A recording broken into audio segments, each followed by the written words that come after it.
Duoning adab qoidalari. Abdori Dr. Abdul Aziz rahmatullah. Barliq hamd sana Janobi Allohga bo'lsin. Payg'ambar sallallohu alayhi va sallamga, oila tavobatiga va uningga taki qiyomatgacha ergashganlarga durud salomlar bo'lsin. Duo qilishning islomdagi o'rni, fazilati va ahamiyati haqidagi Alloh va Rasulining amrlari ko'pdir. Masalan, Haq Taala Parvardigoringlarga yelinib turib past ovozda duo qilinglar. Araf surasi 55-oyat. Manga duo qilinglar. G'afir surasi 60-oyat. Mendan tilsa duo qilguvchining duosini ijobat qilaman. Baqara surasi 186-oyat. Haqiqatan Rabbim duoni anglab turg'uchidir. İbrahim surasi 39-oyat degan. Payg'ambar sallallohu alayhi va sallam duo ibodatning dal o'zidir degan.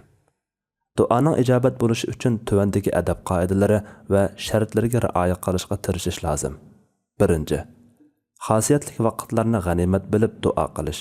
Masalan, sahar vaqti, azan bilan takbir araliqi, juma kuni, Arafat kuni, Ramazon oyi, safar ustidagi vaqt qatorliq chog'larga o'xshash. 2. Xosiyatli ahvollarni g'animat bilib duo qilish. Masalan, sajda qilgan holat, safar ustidagi holat, yomg'ir yoqqan holat, ro'zdor holat, iftor qilishdan ilgari namoz o'qib bo'lgandagi holatlarga o'xshash. 3. Alloh taologa va duosini ijobat qiladiganligiga kaskin ishonch bilan duo qilish. Payg'ambar sallallohu alayhi va sallam sizlar Alloh taolaning ijobat qilishiga kaskin ishongan holda duo qilinglar degan. 4. Dili bilan to'liq berilib, butunlay Alloh taolaga yuzlanib va yelinib turib duo qilish. G'aflatda beparvolik bilan duo qilmaslik. Qo'lini ko'tarib, tizlanib o'ltirib duo qilishmi, yelinib duo qilishning bir shaklidir. Ba'zi yoshlarimiz nadonlik qilib, qo'lini ko'tarib duo qilishni bid'at deb turib olgan ahvollarimiz mavjud.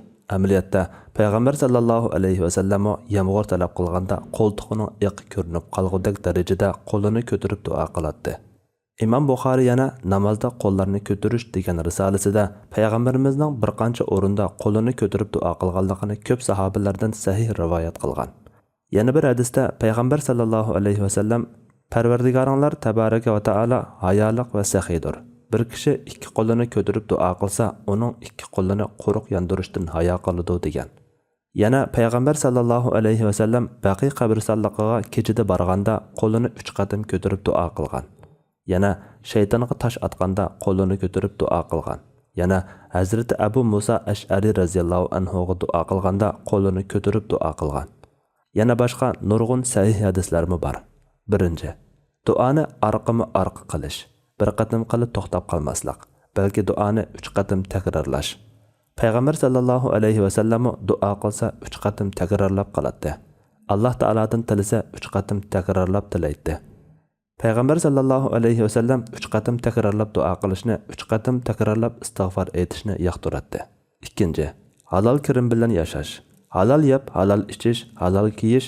Hadisda payg'ambar sallallohu alayhi va sallam uzun muddat safarga chiqib 105 to'pi bo'lib ketgan holda ikki qo'lini ko'tarib, "Ey Parvardigorim" deb duo qilgan odam haqida uning yeyishi harom, ichishi harom, kiyishi harom. Harom bilan g'izolangan tursa, duosi qandoqmi ijobat qilinsin degan. 3. Alloh taologa hamd sana, payg'ambar sallallohu alayhi va sallamga durud salomlar aytish. Duosini yana Alloh taologa hamd sana bilan oyoqlashtirish. 4. Tahorat bilan pok holatda duo qilish. 5.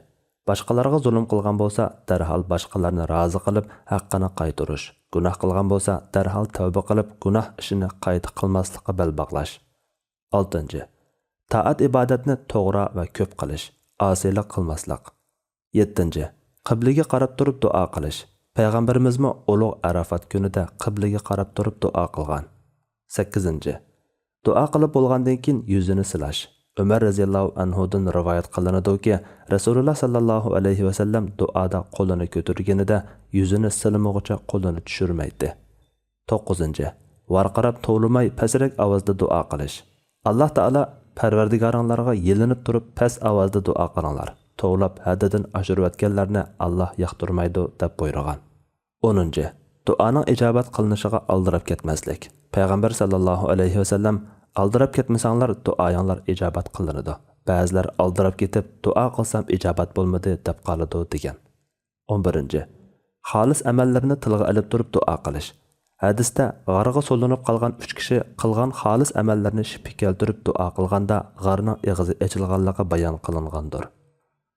Allah eng to'g'risini bilguchidir. Sajiya Islom tadqiqot markazi